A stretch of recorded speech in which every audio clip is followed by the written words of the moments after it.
Welcome student. आज lecture number 4 है अपना प्रोजेक्ट का। ठीक है। नाउ अभी तक हम अपने प्रोजेक्ट के अंदर ये काफ़ी सारे ऑप्शंस को समझ चुके हैं कि उनकी वर्किंग कैसे होनी है, यानी कि रिकॉर्ड कैसे ऐड करना है, सर्च करना है, अपडेट करना है, डिलीट करना है। और एक मेक बिल भी हमने करके देखा था जिसमें हम 3 डिफरेंट टेबल्स को यूज़ किया हम लोगों ने काम करने के लिए। अब ऐसे हमारे पास एक आता है जिसका नाम है सर्च बिल। अगर आपको कल को बिल की इंफॉर्मेशन सर्च करनी है तो आप कैसे करोगे। और एक हमने देखना है सेल्स ग्राफ देखना है। तो आज हमारे पास ये 2 ऑप्शन बचे हुए हैं और इन दोनों ऑप्शन को करने के बाद मैं आपको ये जो प्रोजेक्ट बना हुआ है इसको पाइथन में भी मैंने इसको बना रखा है, तो मैं इसका फुल फ्लेज एक बार रन करके भी दिखा दूंगा कैसे ये रन हो रहा है। ठीक है जी। तो चलो अब देख लेते हैं सर्च बिल का। तो देखो, सबसे पहले यहाँ पे हमने मांगा, जब सर्च बिल की बात है, enter the bill number to search. User से बिल नंबर मांग लिया जो सर्च करना है। अब जैसे मान लो यूजर ने बिल नंबर 1 दे दिया। ठीक है। तो देखो ये पहले मैंने select star from net where bill number is equal to जो STR BN। तो STR इसलिए करा क्योंकि ये पूरा स्ट्रिंग बनना चाहिए, इसलिए नहीं तो सिर्फ BN लिखूंगा तो एरर आ जाएगा, क्योंकि भाई BN इंटीजर है तो मैं उसको ये स्ट्रिंग वाले फॉर्मेट में यूज नहीं कर सकता ना यहाँ पे इस, क्योंकि रीड एसक्यूएल के अंदर पहले पूरी स्ट्रिंग आती है फिर DB कनेक्ट आता है, तो ये BN तो इंटीजर वैल्यू जाता है, तो इसलिए इसके आगे आपको STR लगाना पड़ेगा। तो बेसिकली देखो इससे क्या होगा कि जो हमारा टेबल है उससे डेटा फ्रेम 1 के अंदर किसका रिकॉर्ड आ जाएगा, बिल नंबर 1 से जुड़ी हुई जितनी भी एंट्रीज हैं। ठीक है। बिल नंबर, जैसे बिल नंबर है मैंने 1 दिया ना, तो बिल नंबर 1 की जितनी भी एंट्रीज थी ना, जैसे हम लोगों ने करा भी था पिछली बार। अब बिल नंबर 1 में एक बार एक 101 आइटम की एंट्री डाल रखी थी और एक 103 आइटम की एंट्री डाल रखी थी। तो कहने का मतलब वो सारी डिटेल बिल वाले टेबल में से उठ के आ गई। अच्छा, फिर एक डेटा फ्रेम 2 के अंदर मैं क्या करवा रहा हूँ, select star from bill where bill number is equal to this. तो एक मिनट, सॉरी, यहाँ पे ये डेटा फ्रेम 2 में ये सारे बिल की डिटेल आ जाएगी और डेटा फ्रेम 1 में नेट वाले बिल से डेटा आ जाएगा सारा का सारा। ठीक है। जिसमें वो बिल नंबर 1 है और टोटल अमाउंट हमारा 48 रुपीज़ 40 रुपीज़ का निकला था, 2 रुपये डिस्काउंट था हमारा, और डिस्काउंट माइनस करने के बाद 38 फाइनल बिल बन गया था। और फिर हम लोगों ने मंथ डलवा दिया था कि भाई जनवरी का महीना है उसमें, और 2020 हमने उसमें ईयर डलवाया था, और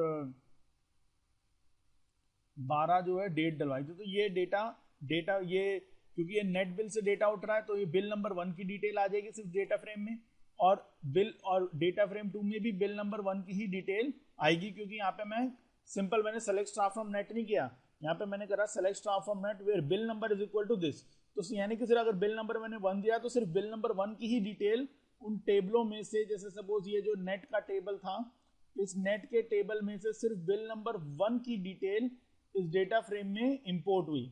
सिमिलरली उस तरह से जो बिल वाला टेबल था हमारा, उस बिल वाले टेबल में से ही चाहे जितने मर्जी बिल हो उसमें से सिर्फ बिल नंबर 1 की डिटेल ही यहाँ पे इंपोर्ट हुई। ठीक है। और फिर उसने चेक करा कि अगर डेटा फ्रेम 1.0 है तो बता देंगे इनवैलिड बिल नंबर। जैसे मान लो मैंने बिल नंबर दे दिया 10, अब 10 नंबर का बिल है ही नहीं कोई, तो भैया उस केस में तो ये वेयर कमांड से कुछ भी रिकॉर्ड नहीं निकलेगा ना, तो डेटा फ्रेम्स के अंदर तो कुछ डेटा आएगा ही नहीं।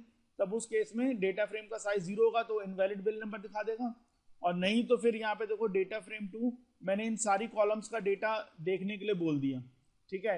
ये डेटा फ्रेम 2 में ना आइटम का name, price, quantity, price price 2 बार आ गया, सॉरी, यहाँ पे आइटम का प्राइस और अमाउंट, यहाँ पे हम आइटम का नेम है, प्राइस, क्वांटिटी, और ये एक प्राइस एक्स्ट्रा आ गया, इसको हटा देंगे यहाँ से, जब आप कोडिंग में हटा देंगे हम लोग, और अमाउंट, तो ये सारी डिटेल आ जाएगी।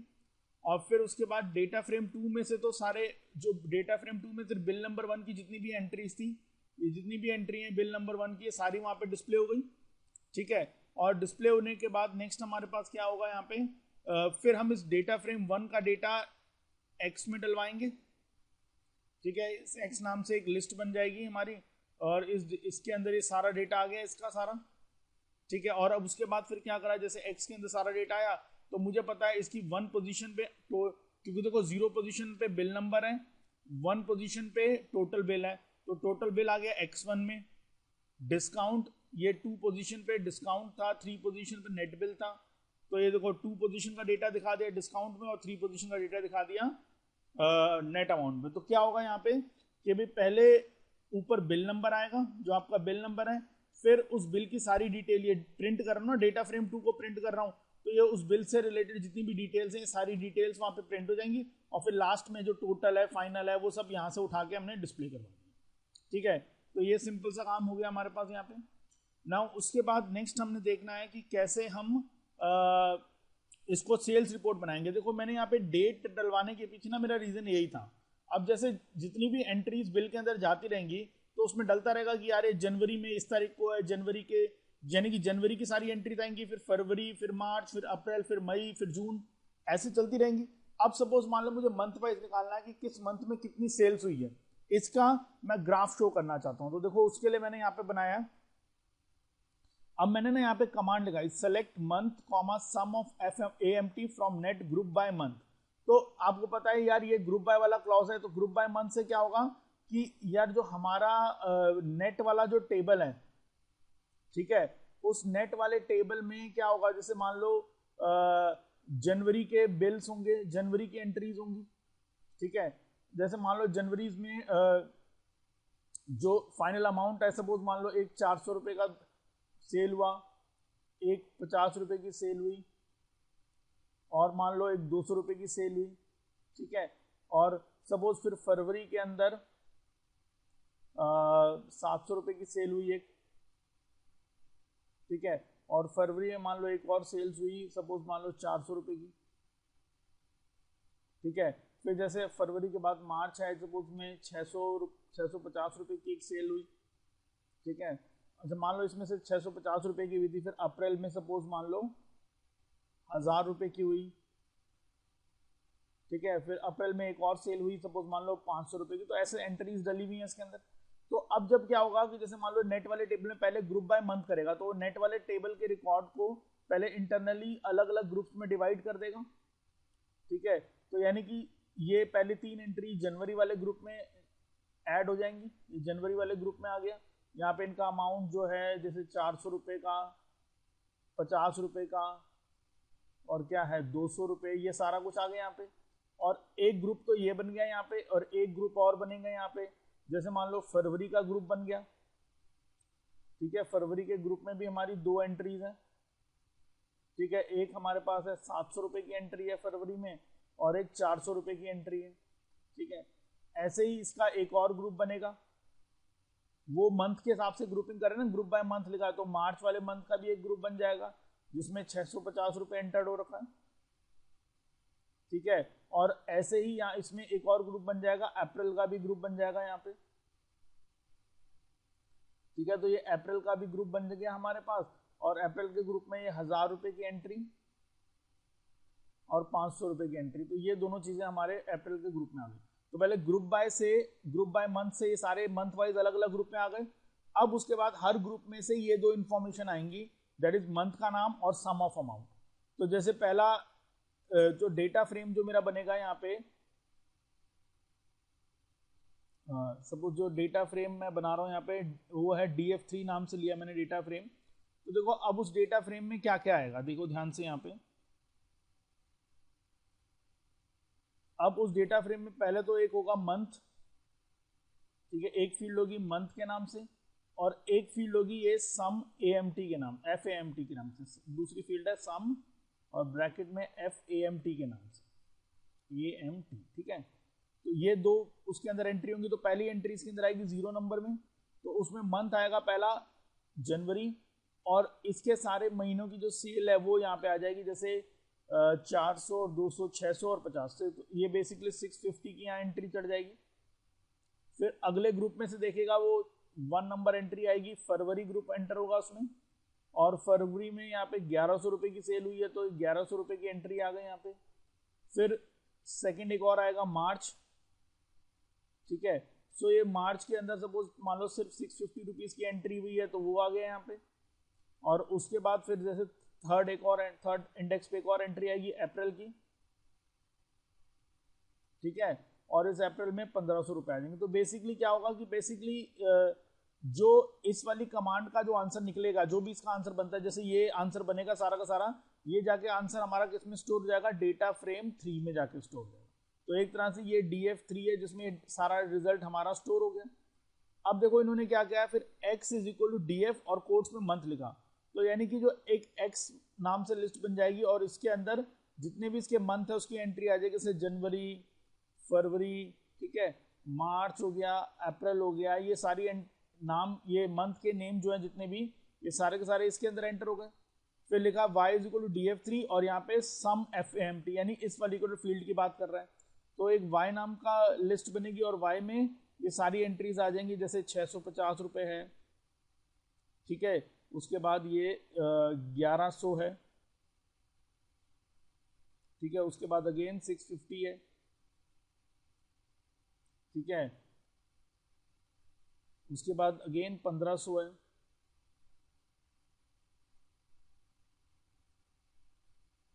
ठीक है, ये इस तरह से।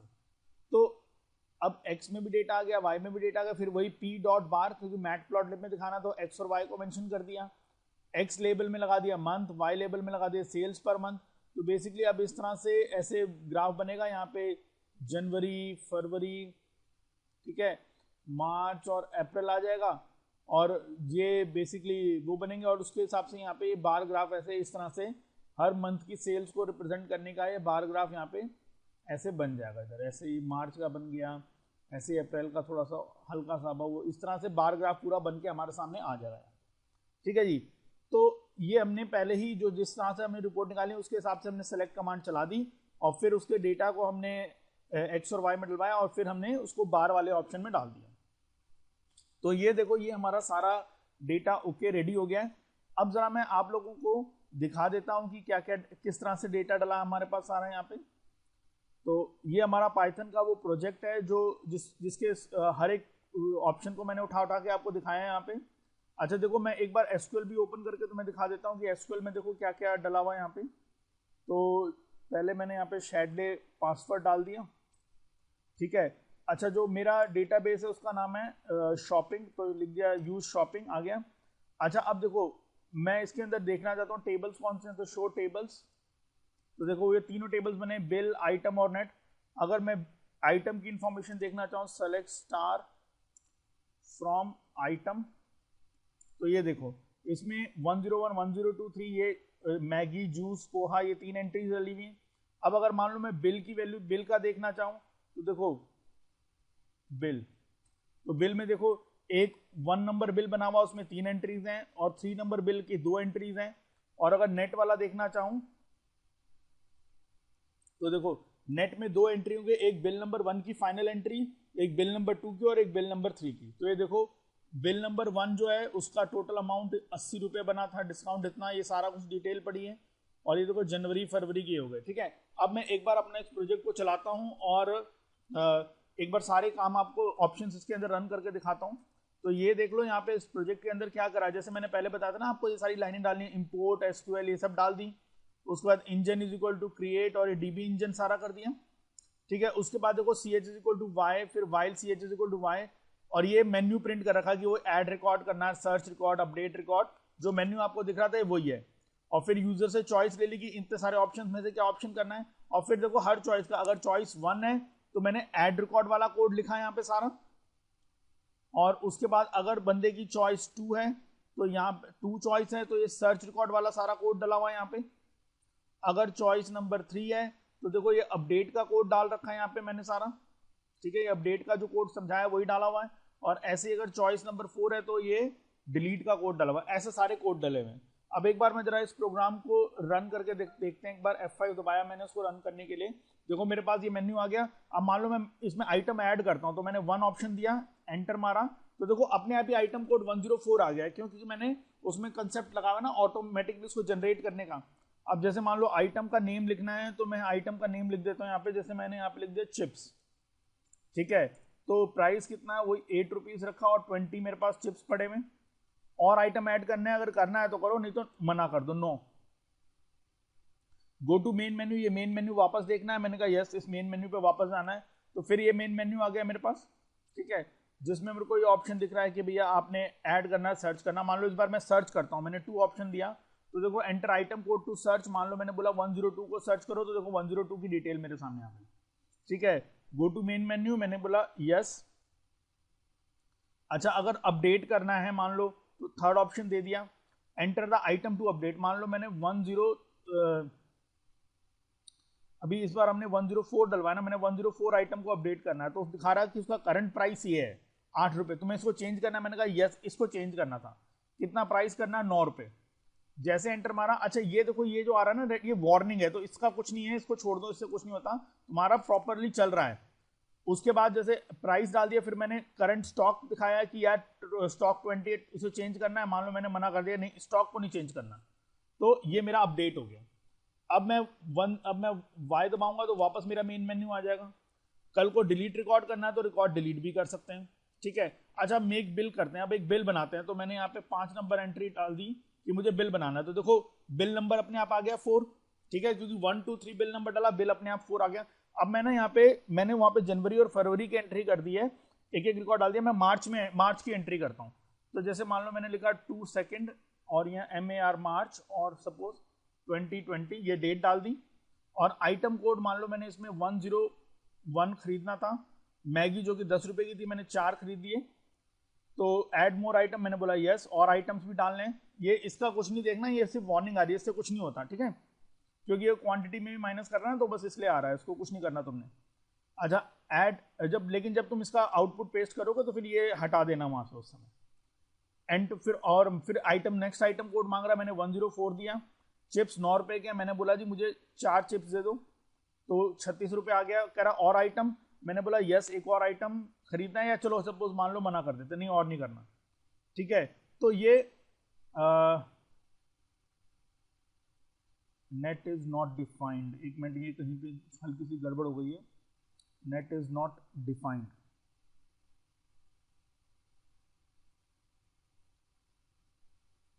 ये हमारा जो है ये बिल वाला ऑप्शन है,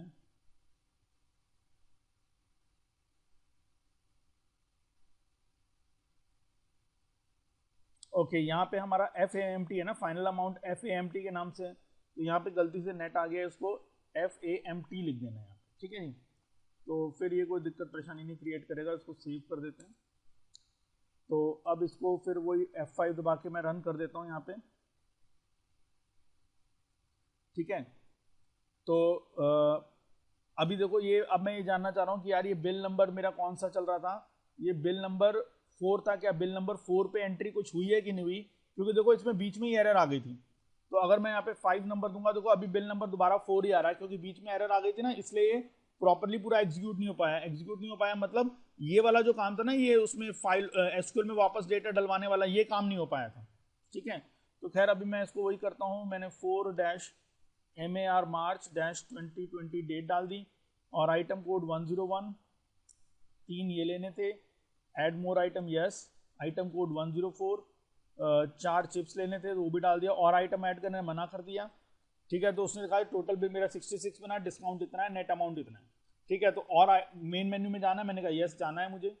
अच्छा अब मुझे सर्च, एक सर्च ऑप्शन है सर्च बिल में, अगर मैं बिल सर्च करना है तो मुझसे बिल नंबर मांग रहा है। अगर मैंने मान लो बिल नंबर 2 दे दिया, तो देखो ये आ गया, ये बिल नंबर 2 की डिटेल आ गई कि बिल नंबर 2 में एक ही आइटम खरीदा था मैगी, और प्राइस उसका 10 था, क्वांटिटी और अच्छा ये प्राइस 2 बार आ गया था, तो ये बस हटाना था वहां से बस, ठीक है। तो 10, 5 और ये 50 आ गया, टोटल अमाउंट 50 और डिस्काउंट 2, और ये बेसिकली उसने बिल वाले टेबल और नेट वाले टेबल दोनों से डेटा उठा के डलवा दिया। किसी और बिल को भी सर्च करता हूँ, गो टू मेन मेन्यू, मैंने यस बोला, मैंने फिर 6th ऑप्शन दिया। अब मान लो बिल नंबर 4 जो भी मैंने बनाया उसको मैं चेक करता हूँ, एंटर मारा तो देखो ये मैगी चिप्स था ना, ये सारी डिटेल आ गई, बिल नंबर 4 है, उसके सारे आइटम्स आ गए, उसका टोटल अमाउंट डिस्काउंट सारा दिख रहा है मुझे। गो टू मेन मेन्यू मैंने बोला यस। अब नेक्स्ट यहाँ पे क्या है कि भाई मुझे सेल्स रिपोर्ट देखनी है, मैंने 7 दबाया, मुझे सेल्स ग्राफ दिखाओ, एंटर मारा, तो अब देखो क्या आता है हमारे सामने, 2 मिनट देखेंगे अभी वो मैटप्लॉटलिब का वो चार्ट हमारे सामने अपेयर हो जाएगा। ये देखो चार्ट हमारे सामने अपेयर हो गया, और देखो यहाँ पे दिख रहा है कि फरवरी में भैया इतनी सेल्स हुई, इतने टोटल अमाउंट की सेल हुई, जनवरी में इतने टोटल अमाउंट की, और मार्च में इतने टोटल अमाउंट की, ठीक है। तो यहाँ पे मंथ वाइज इसने सारी सेल्स भी निकाल के मुझे दिखा दी, क्लियर है। तो इस प्रोजेक्ट के अंदर सारे ऑप्शन हमने डाल दिए।